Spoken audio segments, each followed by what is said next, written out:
অটল বিহাৰী বাজপেয়ী ভৱনলৈ য'ত উপস্থিত আছে আমাৰ জ্যেষ্ঠ সাংবাদিক পাৰ্থপ্ৰতিম বৰুৱা। পাৰ্থ, যদি তুমি মোৰ কথা শুনিছা, মই এবাৰ তোমাৰ কাষলৈ যাব বিচাৰোঁ। ইতিমধ্যেই বাজপেয়ী ভৱনত আনন্দ উল্লাস প্ৰদৰ্শন কৰাৰ খবৰ আহিছে। তোমাৰ পৰা আমি অকণমান জানিব বিচাৰিম সামগ্ৰিকভাৱে পৰিৱেশটো বাজপেয়ী ভৱনৰ। নিশ্চিতভাৱে নিতুমণি শইকীয়া, যে বিহাৰত যি ব্যাপক বৰ্তমান মুহূৰ্তলৈকে অগ্ৰগতি লাভ কৰিছে, গতিকে মই বাজপেয়ী ভৱনত আছোঁ। বাজপেয়ী ভৱনত সকলো এই মুহূৰ্তত টিভি স্ক্ৰীণত চকু ৰাখিছে আৰু সকলো জ্যেষ্ঠ নেতা ইয়াত উপস্থিত আছে। প্ৰথমে ৰূপন গোস্বামীৰ কাষলৈ আহিব বিচাৰিছোঁ। টিভি স্ক্ৰীণত চকু, হাতত চাহ, মিঠাই কেতিয়া হ'ব? না, মিঠাইটো আহি আছে। আমি বেছি অত্যুৎসাহী হোৱা নাছিলোঁ এইবাৰ, কিন্তু তথাপিও আমি কনফিডেণ্ট আছিলোঁ। খালি আমি এতিয়াও মই উৎকণ্ঠাত আছোঁ। ডাবল চেঞ্চুৰী লাগে আমাক। ডাবল চেঞ্চুৰী লাগে, গতিকে 198 হৈ আছে, মাজতে 201 হৈছিল। সেইটোত অলপমান আমি টেনশ্যনত আছোঁ। আৰু যি দেখিছোঁ কংগ্ৰেছে যদি মিত্ৰতা নকৰিলে হয়, RJD যদি অকলে খেলিলে হয়, হয়তো RJD ইমান বেয়া অৱস্থা নহ'ল হয়।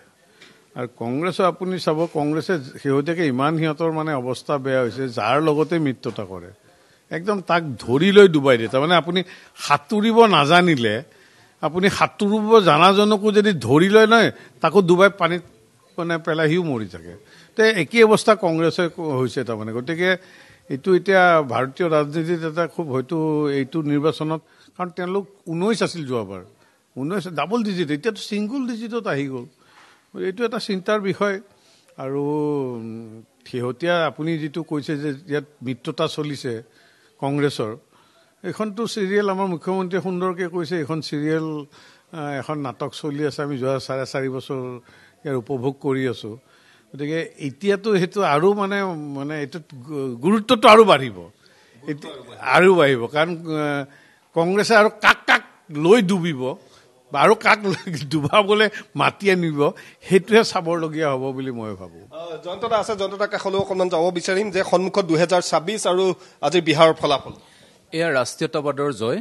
আৰু বিহাৰত যি সময়ত কংগ্ৰেছে বিভিন্ন জাতিৰ মাজত বিভাজন আনিবলৈ চেষ্টা কৰিছিলে, মুছলমান তুষ্টিকৰণৰ কাৰণে কাম কাজ কৰিছিলে, একে সময়তে নীতিশ কুমাৰ আৰু নৰেন্দ্ৰ মোদী ডাঙৰীয়াৰ নেতৃত্বত কেন্দ্ৰীয় চৰকাৰ আৰু নীতিশ কুমাৰ ডাঙৰীয়াৰ নেতৃত্বত বিহাৰত যি ৰাজ্য চৰকাৰ, এই দুয়োখন কেন্দ্ৰ আৰু ৰাজ্য চৰকাৰে বিহাৰৰ সামগ্ৰিক উন্নয়নৰ কাৰণে কাম কাজ কৰিছে। একাত্ম মানৱতাবাদ দৰ্শনৰ লৈ অন্ত্যোদয়ৰ উন্নয়নৰ কাৰণে, দৰিদ্ৰজনৰ উন্নয়নৰ কাৰণে কাম কাজ কৰিছে, আৰু তাৰে ফলাফল আজিৰ এই নিৰ্বাচন। আৰু এই ফলাফল, এই নিৰ্বাচন। গতিকে মুকুতাদা আছে, কিছুদা আছে, তেনেধৰণে সুৰঞ্জন দত্ত ডাঙৰীয়া আছে, যে সন্মুখত 2026 আছে। আৰু বিহাৰত যদি আমি চাবলৈ যাওঁ, লাখপতি দিদিৰ পৰা আৰম্ভ কৰি এইবাৰ মহিলা ভোটাধিকাৰ যথেষ্ট বৃদ্ধি পালে, আৰু তাৰ লগে লগে লাখপতি দিদি বা মহিলাৰ যিখিনি ভোট, সেই ভোটখিনিয়ে যথেষ্ট বিজেপিক সহায় কৰিছে বুলি ওলাইছে। তাৰমানে ভাৰতীয় জনতা পাৰ্টীৰ জন্ম লগ্নৰে পৰাই যে আমাৰ মহিলাসকলক সবলীকৰণৰ কাৰণে কাম কৰি আহিছে। তাৰ কাৰণে অটল বিহাৰী বাজপেয়ীজী প্ৰধানমন্ত্ৰী থাকোঁতেও মহিলাসকলৰ কাৰণে সবলীকৰণৰ কাম কৰিছিল। আৰু 2014 চনৰ পৰা মাননীয় প্ৰধানমন্ত্ৰী নৰেন্দ্ৰ মোদী ডাঙৰীয়াৰ নেতৃত্বত মহিলা সবলীকৰণৰ কাৰণে, আই মাতৃসকলৰ কাৰণে যথেষ্টখিনি কাম কৰিছে। অসমতো জনপ্ৰিয় মুখ্যমন্ত্ৰী ডক্টৰ হিমন্ত বিশ্ব শৰ্মা ডাঙৰীয়াৰ নেতৃত্বত আই মাতৃসকলৰ কাৰণে যথেষ্টখিনি কাম কৰিছে। মই ভাবোঁ এই ৰাষ্ট্ৰীয়তাবাদীৰ জয়। আৰু ভাৰতীয় জনতা পাৰ্টী কেতিয়াও জয়ক লৈ কেতিয়াও উৎসাহী নহয়। ভাৰতীয় জনতা পাৰ্টী জানে যে ৰাইজে সদায় ভাৰতীয় জনতা পাৰ্টীৰ পক্ষত আছে। সকলো জাতি জনগোষ্ঠী ধৰ্ম ৰাইজে ভাৰতীয় জনতা পাৰ্টীক ভাল পায়, কাৰণ সুৰক্ষা, শান্তি আৰু উন্নয়ন ভাৰতীয় জনতা পাৰ্টীয়ে বিশ্বাস কৰিছিল, বিশ্বাস কৰি আছে। সেইটো ৰাইজে আস্থা আৰু বিশ্বাসত লৈ অনাগত যিমান নিৰ্বাচন হ'ব, বিৰোধীয়ে যিমান কষ্ট কৰক, কিবা কৰক নকৰক, ৰাইজ আমাৰ লগত আছে। আৰু আমি প্ৰতিটো নিৰ্বাচনত ৰাইজৰ আশীৰ্বাদত সকলো জাতি ধৰ্ম আমি জনগোষ্ঠীৰ আমি আস্থা পাবলৈ সক্ষম হৈছোঁ। ৰাইজ বিজেপিৰ লগত আছে। আপোনাৰ কাষলৈ আহিছোঁ, যে কথাটো হ'ল সন্মুখত 2026 বিহাৰৰ ফলাফলে যথেষ্ট উৎসাহী কৰিছে। নিশ্চয়কৈ। আৰু বিহাৰৰ এই ফলাফল আমাৰ কাৰণে অপ্ৰত্যাশিত নাছিলে, কিন্তু আমি ভাবোঁ, আমাৰ ৰূপম গোস্বামী ডাঙৰীয়াই সঠিকভাৱে কৈছে, বিহাৰত হয়তো RJD অকলে নিৰ্বাচনত অৱতীৰ্ণ হোৱা হ'লে তেনেহ'লে RJDৰ অৱস্থা ইয়াতকৈ বহু বেছি পৰিমাণে উন্নত হ'লহেঁতেন। আৰু সেই একেটাই এতিয়া অসমত হ'বলৈ গৈছে। আৰু আমি কনফিডেণ্ট, আমি বিশ্বাসী, অসমত এতিয়া যিটো পৰিৱেশ হৈছে আৰু আজিৰ তাৰিখত যিটো অসমৰ মানুহৰ যিটো ধাৰণা, আমি অনুমান কৰিছোঁ যে 2026 চনতো অসমত আমাৰ বিজেপি মিত্ৰজোঁট চৰকাৰে নিৰকুশ সংখ্যাগৰিষ্ঠতাৰে চৰকাৰ গঠন কৰিব 2024ক লৈ যথেষ্ট আশাবাদী মমিনুল দা আছে ঠিক তেনেধৰণে সুৰঞ্জন দত্ত ডাঙৰীয়া আছে যে বিহাৰৰ যি ফলাফল সেই ফলাফলক লৈ আপোনালোক কেনেধৰণে 2024লৈ আশাবাদী আমি আশাবাদী কাৰণ কংগ্ৰেছৰ এজন নেতাই কৈছে যে কংগ্ৰেছ মানে মুছলমান মুছলমান মানে কংগ্ৰেছ গতিকে বিহাৰত এই যিটো চিন্তাধাৰা কংগ্ৰেছৰ তাৰ জনসাধাৰণে ইয়াৰ উচিত প্ৰত্যুত্তৰ কংগ্ৰেছক দিছে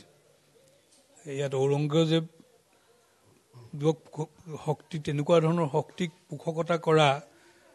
কংগ্ৰেছ দলটো বিহাৰত যিমান ধৰণে সক্ৰিয় তাতকে আমাৰ অসমত বেছি সক্ৰিয় গৌৰৱ গগৈয়ে আজি এই দিল্লীত যিটো লালকিল্লাৰ ওচৰত বিস্ফোৰণ হৈছিল সেই বিস্ফোৰণ কৰা সন্ত্ৰাসবাদীসকলক সন্ত্ৰাসবাদী ক'বলৈও তেওঁ সাহস কৰা নাই তেওঁ দুষ্কৃতিকাৰী বুলি কৈছে গতিকে কংগ্ৰেছ কাৰ পক্ষত আছে সেইটো অসমৰ জনসাধাৰণেও জানে ভাৰতবৰ্ষৰ জনসাধাৰণেও জানে বিহাৰৰ জনসাধাৰণে ইয়াত এটা ধুনীয়া প্ৰত্যুত্তৰ দিছে কংগ্ৰেছক আৰু মই ভাবোঁ এইটো অসমৰ জনসাধাৰণৰ কাৰণে বিহাৰৰ নিৰ্বাচনটো অলপ বিশ্লেষণ কৰাৰ প্ৰয়োজন আছে ৰাইজে নিশ্চয় এই কথাবিলাক অনুমান লৈ আছে কংগ্ৰেছ দলটো যে আচলতে এটা বিশেষ চিন্তাধাৰাৰে পৰিচালিত তেওঁলোকে স্বাধীনতাৰ পিছৰে পৰা উত্তৰ পূৰ্বাঞ্চল অসমখনক যাৰ হাতত তুলি দিয়াৰ তেওঁলোকৰ যিটো এজেণ্ডা আছে সেই এজেণ্ডাৰ পৰা তেওঁলোক আঁতৰি আজিও যাব পৰা নাই আৰু তাৰ ফল তেওঁলোকে এতিয়া ভুগিছে সুৰঞ্জন দত্ত ডাঙৰীয়া ফলাফল সন্মুখত হয় এইটো ৰাইজে ভাৰতবৰ্ষৰ নাগৰিকে যি ধৰণে নিজৰ ৰাজ্যখন বা নিজৰ অঞ্চলটোক যি ধৰণে প্ৰগতি আৰু উন্নয়ন বিচাৰে নৰেন্দ্ৰ মোদী ডাঙৰীয়াৰ নেতৃত্বত আৰু বিহাৰত নীতিশ কুমাৰৰ নেতৃত্বত তেখেতলোকৰ নেতৃত্বত সেই ৰাইজৰ যিবিলাক আকাংক্ষা এইবিলাক পূৰণ কৰিবলৈ সক্ষম হৈছে আৰু সৰ্বভাৰতত আপুনি দেখে আমাৰ অসমতো আপুনি যদি চাই NDA ষ্ট্ৰাকচাৰত আমি যিবিলাক দল বিজেপিৰ লগত সংযোগ হৈ থকা যিবিলাক ৰাজনৈতিক দল আছে আমি সকলোৱে ৰাইজৰ যিবিলাক আকাংক্ষা এইবিলাককে আমি পূৰ্ণ কৰিবৰ কাৰণে পূৰ্ণোদ্যমে চেষ্টা কৰোঁ আমাৰ নেতৃত্বই বিহাৰ তাৰ ফলশ্ৰুতিতে বিহাৰত আজি এই ধৰণৰ এটা ৰিজাল্ট পাবলৈ আমি সক্ষম হৈছোঁ NDA ষ্ট্ৰাকচাৰে মাননীয় প্ৰধানমন্ত্ৰী নৰেন্দ্ৰ মোদী ডাঙৰীয়া আৰু মাননীয় মুখ্যমন্ত্ৰী নীতিশ কুমাৰ ডাঙৰীয়াৰ নেতৃত্বত মমিনুল দা বা বাকী আমাৰ যিসকল জ্যেষ্ঠ ইয়াত যিসকল আছে ৰূপম গোস্বামীকে আদি কৰি সকলোৱে এই কথাখিনি আপোনালোকক খুব সুন্দৰকৈ কৈছে কিন্তু ৰাজনৈতিকভাৱে ৰাজনৈতিক দল এটাই বেলেগ এটা বিৰোধী দল যিকোনো এটা যেতিয়া আপুনি যিকোনো এটা ইলিগেশ্যন লগায় তথ্য আৰু সত্যৰ ওপৰত প্ৰতিষ্ঠিত হ'ব লাগে আজিকালি আপোনালোকে জানে বিশ্বায়নৰ যুগ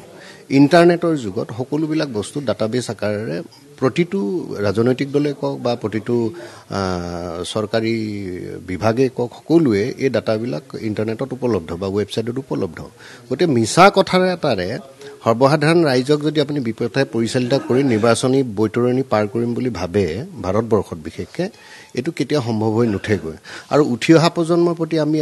আমি খুব আশাবাদী যে এই প্ৰতিটো নিৰ্বাচনত আপোনালোকে জানে যে ভাৰতৰ যিখিনি য়ং ষ্টেজ হয় অলমষ্ট 63% মান আমি য়ং ভোটাৰ এইসকলে আধুনিক প্ৰযুক্তিগতভাৱে হওক বা সামাজিক যিখিনি তেওঁলোকে ন্যায় ব্যৱস্থা এইখিনিৰ ওপৰত খুব সুন্দৰকৈ তেওঁলোকৰ চৰ্চা আৰু জ্ঞান আহৰণ কৰিছে